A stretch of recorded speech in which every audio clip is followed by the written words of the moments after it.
Welcome back to another prediction video on this channel, and today we are breaking down the OKC Thunder versus New Orleans Pelicans series and predicting who will win. Let's get right into it, starting with the Thunder.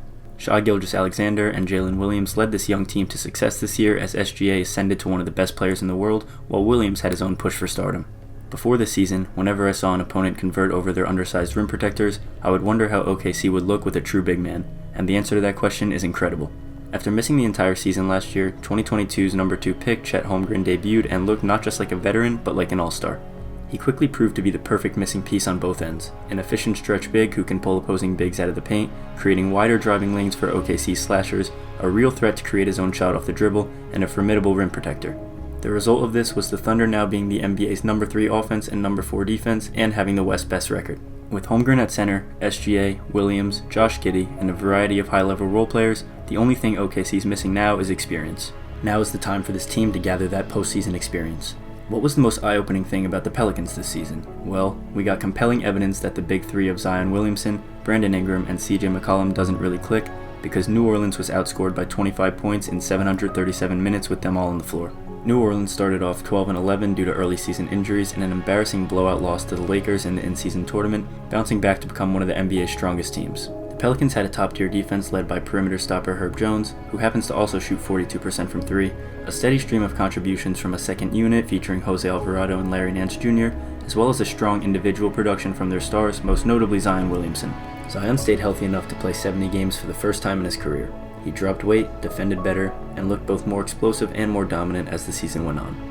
After a disappointing regular season finale that saw him score only 12 points on 13 shots and a loss to the Lakers, which dropped New Orleans back to the play-in tournament, Zion came out intent on winning the rematch between the two teams. His plan was going so well, right up until it turned heartbreaking.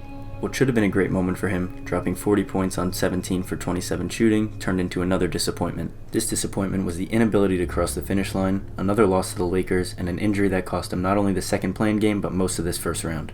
The Thunder won their regular season series 2-1, with the Pelicans only having 103.4 points per 100 possessions against the OKC's elite defense.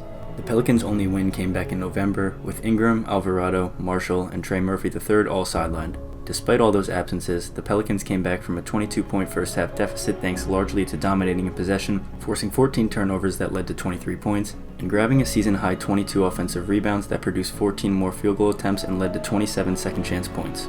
In the Thunder's first win, which Zion missed with a bone bruise in his left foot, they held New Orleans to just 83 points on 39% shooting, which ended up being the Pelicans' worst offensive performance of the season.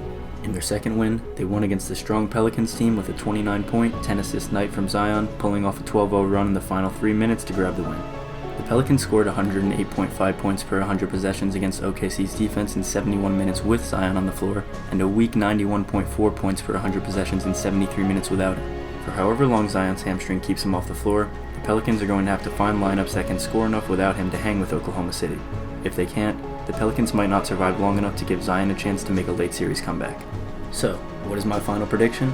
Well, I got the Thunder in 6. I would have the Thunder in 5, but I think their lack of playoff experience will push this one to 6 games. The overall depth of talent on the Pelicans roster means that they can still remain competitive, even against an elite opponent and without their main guy.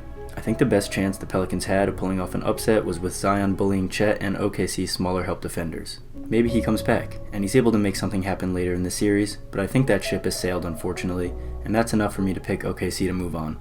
But what do you think? Am I right? Let me know in the comments below, and like and subscribe if you enjoyed. Thanks for watching, and I'll see you guys tomorrow for the next prediction.